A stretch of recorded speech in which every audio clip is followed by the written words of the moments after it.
बयान आया था अरविंद केजरीवाल का और चुनाव आयोग से मिलने पहुंचे थे पूरे प्रतिनिधि मंडल के साथ, और उसके बाद जो बात उन्होंने कही वो उनके लिए ही सेल्फ गोल जैसी साबित होती दिखाई दे रही। कल कहा क्या था, क्या बयान दिया था, चलिए जानकारी जल्दी से आपके सामने रखते हैं, आपको बताते हैं। दरअसल अरविंद केजरीवाल ने कल चुनाव आयोग से यहां पर मुलाकात की और बीजेपी पर नाम कटवाने और नाम जोड़ने का आरोप उनकी तरफ से लगाया गया।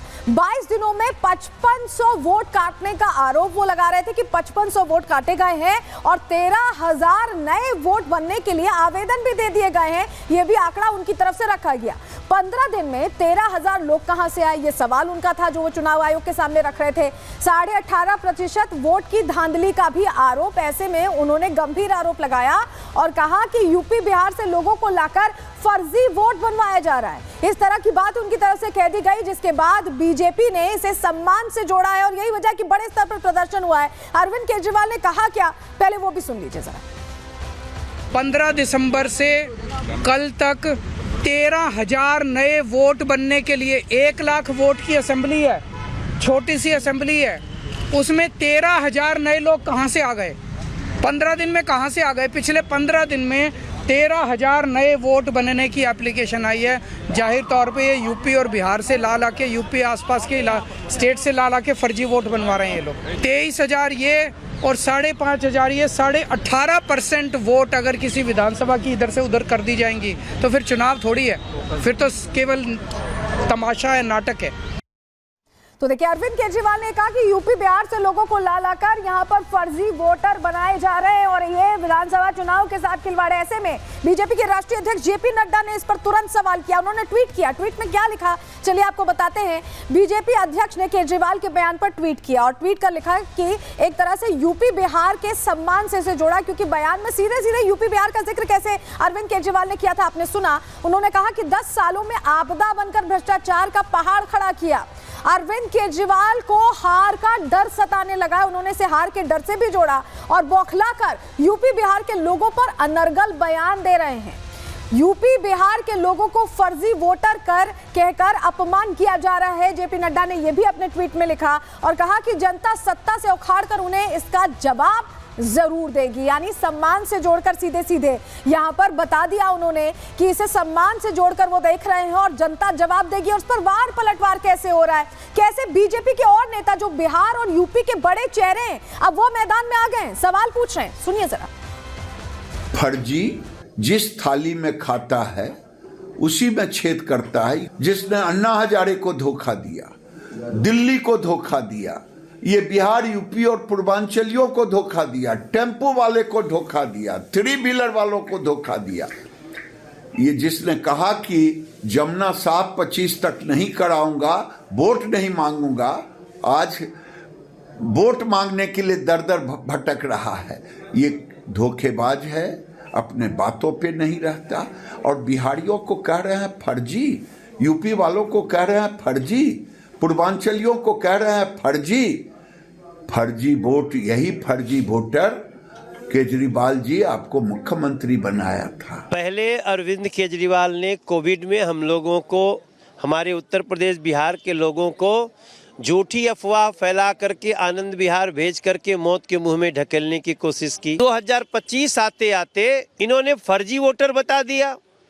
जब उसका विरोध करने पहुंचे तो पूर्वांचल के लोगों को दोगला बता दिया। ये सारा अरविंद केजरीवाल को भुगतान करना पड़ेगा। 5 फरवरी को दिल्ली के सभी उत्तर प्रदेश, बिहार, झारखंड प्रवासियों के साथ साथ दिल्ली भी इसका बदला लेगी, क्योंकि पूर्वांचल के लोग दिल्ली आते हैं तो दिल्ली के लोग प्यार से उनको बिठाते हैं। तो बयानों के तीर तो चल ही रहे हैं, इस बीच सोशल मीडिया पर भी फाइट तगड़ी चल रही है, क्योंकि पोस्टर्स लगातार जारी किए जा रहे हैं। जरा आज के पोस्टर्स आपको दिखा देते हैं, क्योंकि रोज नए पोस्टर नए मुद्दों के साथ जारी किए जा रहे हैं। ये 2 पोस्टर्स आप देख रहे हैं, जहां बीजेपी ने पोस्टर जारी करके प्रश्न पूछा है कि कैसे पूर्वांचलियों को टारगेट किया जा रहा है। वहीं आम आदमी पार्टी भी बीजेपी से सवाल पूछ रही है कि घोड़ी कौन चढ़ेगा, यानी मुख्यमंत्री कौन बनेगा। तो दोनों अलग अलग मुद्दों का पर यहाँ पर जनता का ध्यान दिलाने की कोशिश कर रहे हैं और यही वजह है कि रोज नए पोस्टर्स आ रहे हैं, क्योंकि पहले घुसपैठियों से बात शुरू हुई थी और अब पूर्वांचलियों तक पहुंच गई है। ऐसे में बीजेपी उस लिहाज से पोस्टर जारी कर रही है और आम आदमी पार्टी पूछ रही है कि आखिर मुख्य चेहरा कौन होगा। पूर्वांचल का जिक्र बार बार आ रहा है, ऐसे में पूर्वांचल इतना इंपॉर्टेंट क्यों है दिल्ली चुनाव में, आपको ये अब समझाने जा रहे हैं। दिल्ली में कुल वोटर्स आपको बताएं 1.55 करोड़ हैं और अगर पूर्वांचली वोटर की बात करें तो करीब 40 लाख पूर्वांचल से जुड़े लोग हैं जो वोटर्स हैं, रजिस्टर्ड वोटर्स हैं दिल्ली में। और ऐसे में पूर्वांचली वोटर्स का जो असर है दिल्ली की 35 सीटों पर है। अब आप सोचिए कि लगभग आधी सीटों पर 70 में से 35 पर तो असर है, तो इसीलिए पूर्वांचली बहुत इंपॉर्टेंट हो गए।